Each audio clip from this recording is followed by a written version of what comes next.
Je m'appelle Janine et j'aimerais vous expliquer comment j'ai vécu moi-même la bipolarité.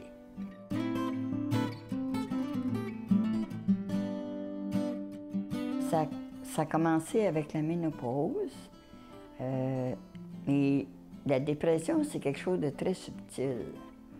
Au début, t'es pas sûr de ce qui se passe.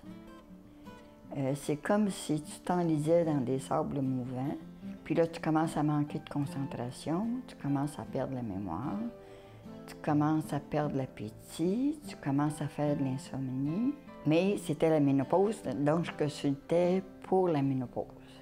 Mais en bout de ligne, ils m'ont donné des estrogènes, puis tout ça, puis ça n'a pas fonctionné pour me faire dire finalement que j'étais en dépression. Puis ce que tu as besoin, tu peux pas l'avoir de ton entourage. Les gens ne savent pas quoi faire avec une personne déprimée. Tout ce que j'avais besoin, c'était d'être entourée des gens que j'aime, puis qu'on me pose surtout pas de questions parce que j'avais rien à dire. Des fois, là, j'étais avec des gens, je passais une demi-heure à me casser la tête, vraiment me casser la tête pour trouver une phrase intelligente à dire pour faire partie du groupe. Puis il n'y en avait pas.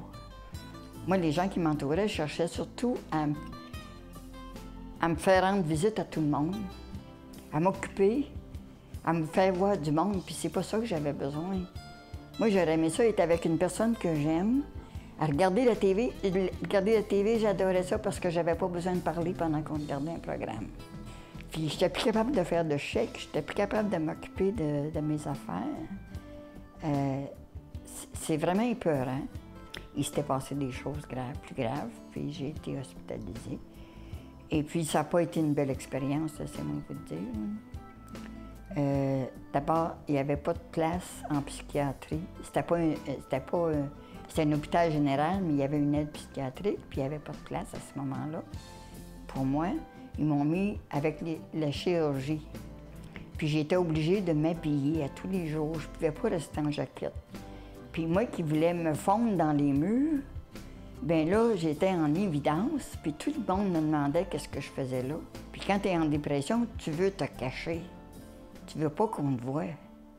Tu veux te fondre dans les murs, mais j'avais surtout peur de me ramasser à Gifford. Ça, c'était une obsession pour moi. Et puis, pendant que j'étais à l'hôpital, j'avais trouvé un moyen de me suicider.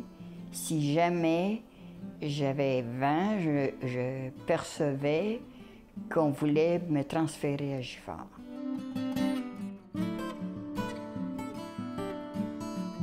Bien, j'ai fini par comprendre que c'est une maladie comme une autre.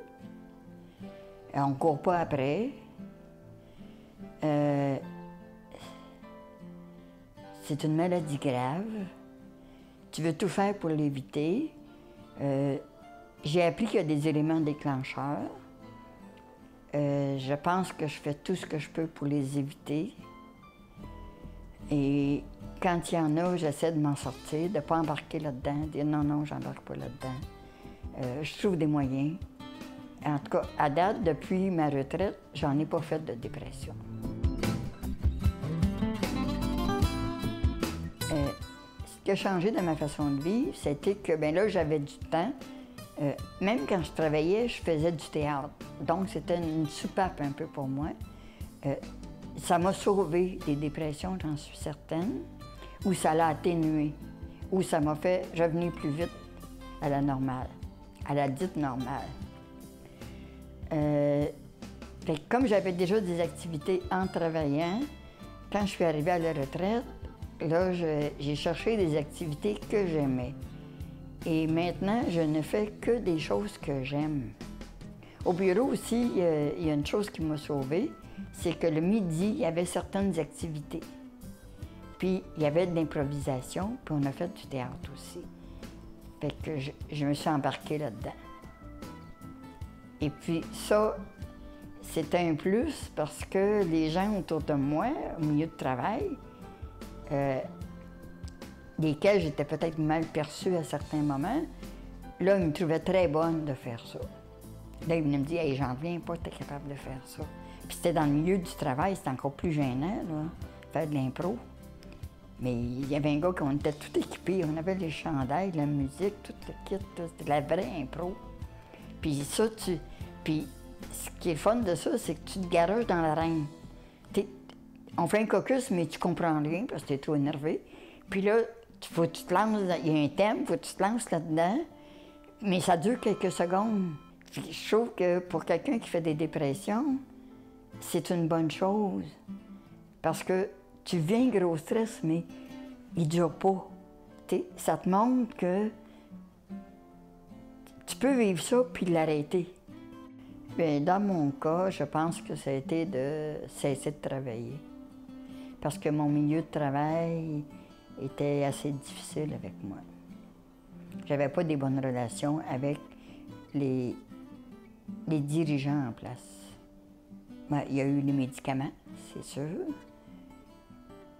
Mais c'est ça, mon euphorie après une dépression, je me demande si c'est pas l'effet d'un médicament, qu'à un moment donné, tu en as moins besoin, mais il ne règle pas la dose.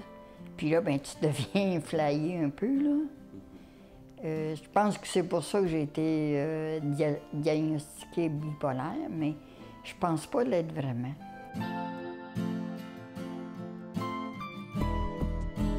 Ce que je dirais à quelqu'un qui vit le même malaise, c'est un peu difficile parce que la personne n'est pas à même d'agir. Si elle est trop dans la dépression, là, elle n'est pas à même d'agir. Mais si elle pouvait, avant de trop sombrer, trouver les déclencheurs. Trouver les déclencheurs puis essayer de les éliminer. Pour un jeune, tu vois, comme on parle beaucoup d'intimidation aujourd'hui, ça peut être un gros déclencheur. Puis c'est pas facile de s'en sortir. Faut qu'il trouve quelqu'un, faut que la personne se trouve quelqu'un à qui se confier, quelqu'un de confiance. Absolument. Puis si c'est pas les parents, il faut que ce soit quelqu'un d'autre. Puis je demanderais aux gens qui l'entourent de l'accompagner, mais pas le forcer à faire quoi que ce soit. D'être là, d'être présent, d'être à l'écoute s'il peut parler. Parce que c'est tellement difficile pour lui de s'exprimer, lui ou elle. C'est tellement difficile de s'exprimer que s'il s'exprime, ben, il faut vraiment prendre ça au sérieux. Aujourd'hui, je trouve la vie assez belle. J'ai perdu ma mère l'année passée. C'était un moment difficile. Elle avait 94 ans, elle avait plus de qualité de vie, donc c'est plus facile à prendre un peu.